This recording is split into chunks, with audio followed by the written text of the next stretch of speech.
Ruang Kuliah menjawab pertanyaan seputar pendidikan agama Islam, Islam Ulil Albab, dan Islam Rahmatan Lil Alamin. Assalamualaikum warahmatullahi wabarakatuh. Alhamdulillahirrahmanirrahim.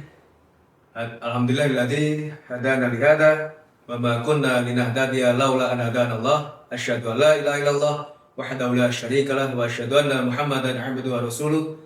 Allahumma shalli ala Muhammad wa ala alihi wa ashabihi ajma'in. Rabbi shrah li sadri wa yassir li amri wahlul 'uqdatam min lisani yafqahu qawli. Sahabat Indonesia dimanapun berada, tetap semangat ya, harus tetap semangat ya. Semoga nggak bosan dengan saya ya.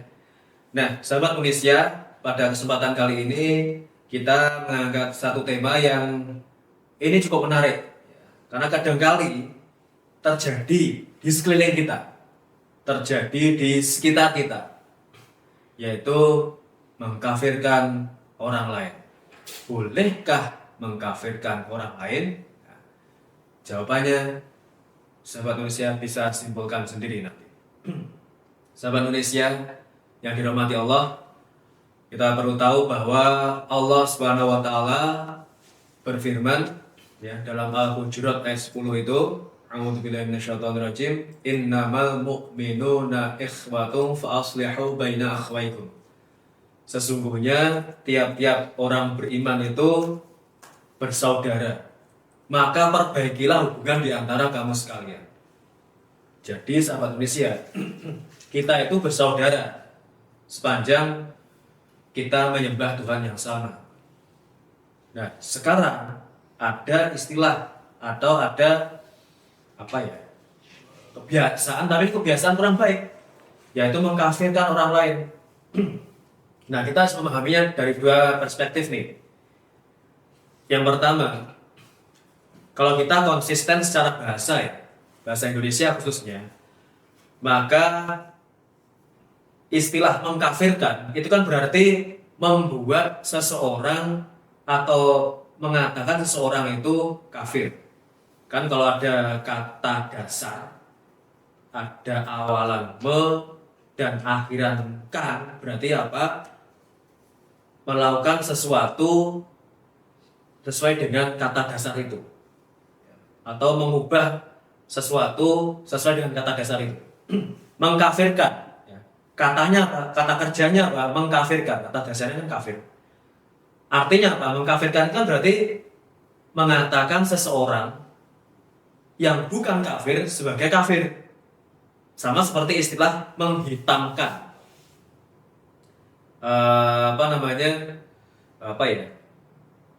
Tinta misalkan. Misalkan sahabat Indonesia punya pakaian atau baju putih nih, terus kena tinta. Tinta itu menghitamkan bajunya, mukenanya mungkin. Nah, artinya apa? Mukena atau baju itu awalnya putih warnanya, putih bersih. Tapi kemudian karena tinta menjadi hitam. Jadi menghitamkan. Jadi sebenarnya si baju ini itu gak hitam. Tapi karena dicap hitam jadi hitam. Nah, sama seperti istilah mengkafirkan. Berarti apa? Orang itu bukan orang kafir tapi dicap kafir. Hanya gara-gara pandangan negatif saja. Sama seperti tinta tadi kan ya, cuma karena ada infiltrasi kan, ada intervensi dari orang kemudian berubah warna. Nah, sama seperti istilah mengkafirkan. Istilah mengkafirkan berarti kan orang itu sebenarnya nggak kafir, tapi kemudian dikatain kafir. Hanya gara-gara apa? Hal sepele sebetulnya. Kadang. Hanya gara-gara beda cara sholatnya. Sudah dikatakan kafir kamu. Nabi nggak pernah kayak gini, kafir kamu. Wah, ngeri ya. Padahal kan dalilnya jelas ya sahabat Indonesia ya. Shollu kama ra'aitumuni usolli. Rasulullah SAW bersabda demikian. Saya ulang sekali lagi. Shollu kama ra'aitumuni usolli. Sholatlah kamu sekalian sebagaimana kamu lihat aku sholat. Harap dia garis bawahi, kamu lihat aku sholat, kalian lihat aku sholat. sholat sebagaimana kalian lihat aku sholat. Nah masalahnya sahabat Indonesia, jangankan di masa Nabi, di masa kita aja sekarang. Kadang-kali dosen atau gurunya menyampaikan apa, mahasiswa A dan mahasiswa B, penerimaannya beda, pemahamannya beda. Apalagi dengan mahasiswa C, beda lagi. Mahasiswa D, melenceng lagi. Tapi semuanya kembalinya sama, moralnya sama. Ke siapa? Ke guru atau dosen itu. Sama seperti para sahabat. Sahabat A melihat Nabi sholatnya kayak gitu. Sahabat B melihat Nabi sholatnya demikian. Sahabat C dan seterusnya dan seterusnya. Itu artinya apa? Wajar kalau secara fikih, kaifiyah atau tata cara sholat kita tidak sama. Karena kita merujuknya pada para sahabat itu yang melihat Nabi. Kan Nabi tidak bersabda, sholatlah sebagaimana aku sholat kan? Kalau sholatlah sebagaimana aku sholat, berarti apa? Sholat harus seragam, nggak boleh ada yang beda. Kalau misalkan sekarang ada yang beda, berarti itu salah satunya. Tapi kan yang terjadi nggak kayak gitu. Perintah Nabi adalah sholatlah sebagaimana kalian lihat aku sholat. Nah itu tadi permasalahannya. Sahabat A lihat Nabi sholatnya gitu. Sahabat B, oh seperti ini. Jadi wajar, jangan gara-gara itu terus apa? Mengkafirkan. Nggak boleh. Karena Tuhan yang kita sembah itu sama. Kalau nggak gitu, gara-gara hal-hal yang sepele lainnya, misalkan misalkan hanya beda apa ya? Beda pilihan partai, misalkan. Partai ini yang sesuai dengan sunnah. Wah, jangan kayak gitu. Partai ini yang mencontoh Nabi, berarti partai yang lain nggak mencontoh. Atau kandidat pemimpin ya, kandidat kan banyak. Mulai dari RT, RW, lurah, bupati, sampai presiden. Gara-gara beda dukungan, mengkafirkan. Inilah pilihan yang sesuai mewarisi sifat Nabi. Terus yang lain tidak sesuai sifat Nabi, artinya apa? Kafir, itu nggak boleh. Dan lain sebagainya, dan sebagainya. Nah, lalu selanjutnya, kalau mengkafirkan orang lain, karena kan temanya, bolehkah mengkafirkan orang lain? Kalau yang dikafirkan itu orang Islam, berarti ya kita merujuk Al-Hujurat ayat 10 tadi, itu bertentangan dengan Al-Hujurat ayat 10 ya. Bahwa kita itu semua bersaudara, Tuhan kita sama, yang kita sembah sama, Nabi kita pun sama. Lalu bagaimana kalau mengkafirkan orang yang memang benar-benar bukan orang Islam? Kalau dilihat di surat Al-Kafirun ya orang kafir. Sahabat Indonesia, kita hidup di masa yang serba majemuk. Zaman sekarang ngomong masalah persinggungan antar agama itu sangat-sangat sensitif. Termasuk saya sekarang ini menyampaikan ini harus hati-hati biar enggak menyinggung satu sama lain. Kalau orang itu memang bukan orang Islam, ya kalau di Al-Kafirun kan jelas kafir katakanlah, yaitu kita sampaikan kalau di forum internal kita, misalkan di masjid, orang itu kafir, di musola kita mengatakan, oh ini kelompok kafir, oke. Atau mungkin di kampus, ya kampusnya kampus Islam, adalah UGI kampus Islam, atau mungkin sekolah Islam, oke.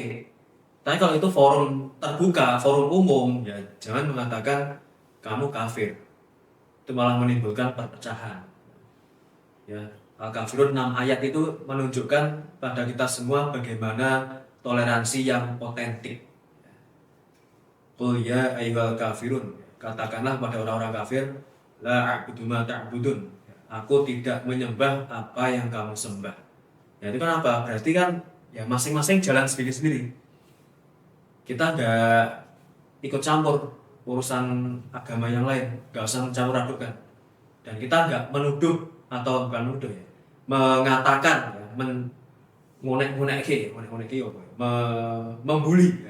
membuli orang yang nggak beragama Islam di forum terbuka, forum umum yang isinya macam-macam agama dengan mengatakan kamu kafir. Itu yang kurang tepat. Karena itu bisa memicu perpecahan. Ingat kita berada di bingkai Negara Kesatuan Republik Indonesia yang kita menjunjung tinggi nilai Pancasila yang pastinya tidak boleh ada yang namanya gesekan atas nama agama.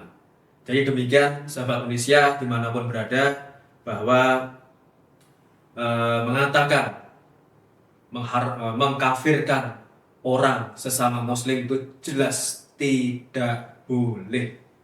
Bagaimana kalau non-muslim?